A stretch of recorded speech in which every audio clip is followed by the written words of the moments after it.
Pemirsa, selamat berjumpa kembali. Sugeng Teguh Santoso, Ketua IPW Indonesia Police Watch, mengatakan bahwa dilaporkannya Ganjar ke KPK terkait dugaan gratifikasi tidak ada hubungannya dengan isu politik yang sedang terjadi belakangan ini. Ini benar-benar adalah kasus hukum. Namun, publik sudah kadung meyakini bahwa pelaporan ini memiliki motif politik.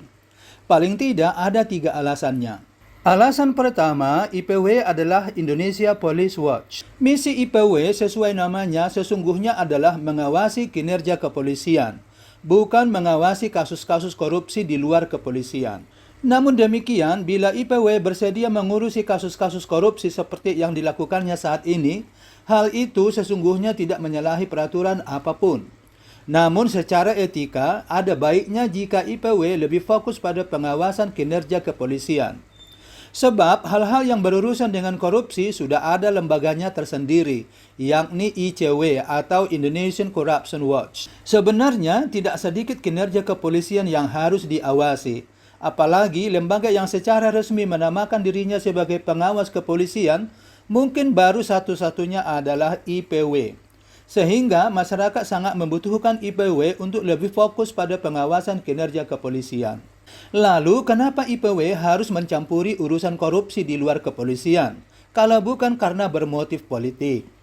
Apakah kinerja kepolisian tidak perlu lagi diawasi? Atau apakah IPW selama ini menganggur saja karena kepolisian sudah beres-beres saja? Tentu saja tidak demikian. Alasan kedua, Sugeng adalah pengurus PSI. Belakangan diketahui ternyata Sugeng Teguh Santoso yang membuat berita heboh dan sensasional ini adalah pengurus partai. Kepada media, dia mengaku bahwa dia adalah Ketua DPP PSI Kota Bogor. Saya itu Ketua Dewan Pimpinan Daerah PSI Kota Bogor. PSI adalah salah satu partai peserta pemilu 2024. Partai ini bergabung dalam koalisi Indonesia Maju yang mengusung pasangan Prabowo Gibran sebagai Capres-Cawapres yang didukung penuh oleh Presiden Jokowi. Dan selanjutnya kita akan mengundang pasangan calon presiden dan wakil presiden nomor urut 2, Bapak Haji Prabowo Subianto dan Bapak Gibran Rakabuming Raka. Ketua umum dari partai ini adalah Kaesang yang adalah putra bungsu dari Presiden Jokowi. Ini artinya PSI memiliki kepentingan politik terhadap Jokowi dan Prabowo Gibran. Saat ini PSI sedang gencar-gencarnya disorot publik karena menggelembungnya perolehan suara partai ini berdasarkan perhitungan versi real count KPU.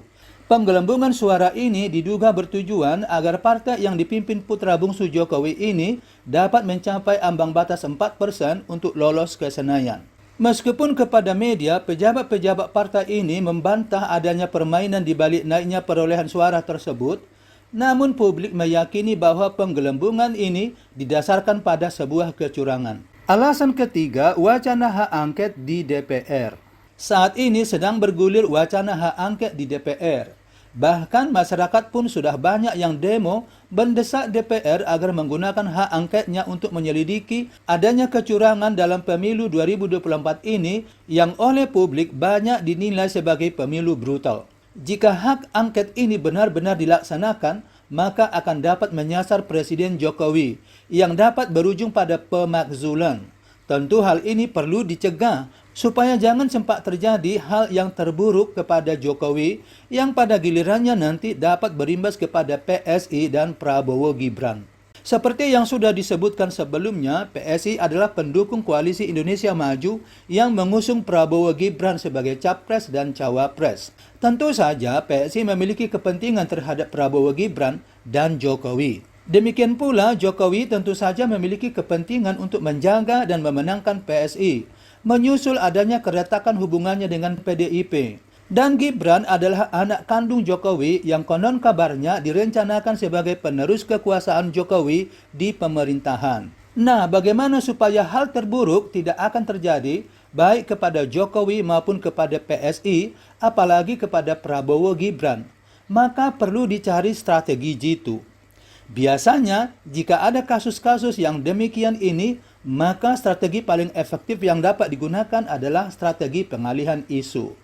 Tentu saja melaporkan Ganjar Pranowo ke KPK dengan tuduhan dugaan gratifikasi yang bernilai sangat fantastis adalah sebuah strategi pengalihan isu yang sangat jitu.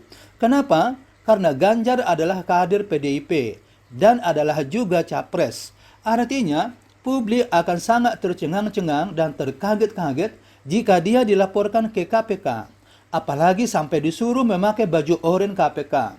Tentu saja publik akan beralih perhatiannya kepada kasus ini dan melupakan isu penggelembungan suara dan isu hak angket di DPR. Selain untuk pengalihan isu, pelaporan ini juga diduga berfungsi sebagai sebuah cara untuk meningkatkan posisi tawar Jokowi di DPR. Jika hak angket jadi dijalankan, maka Jokowi dapat memperoleh asupan tenaga dari kasus Ganjar ini. Dia tentu saja akan menggunakan kasus ini untuk menekan anggota-anggota DPR, terutama anggota dari fraksi PDIP. Baiklah pemirsa, demikian diskusi kita kali ini. Kita berjumpa kembali di lain kesempatan. Thank you very much. Goodbye.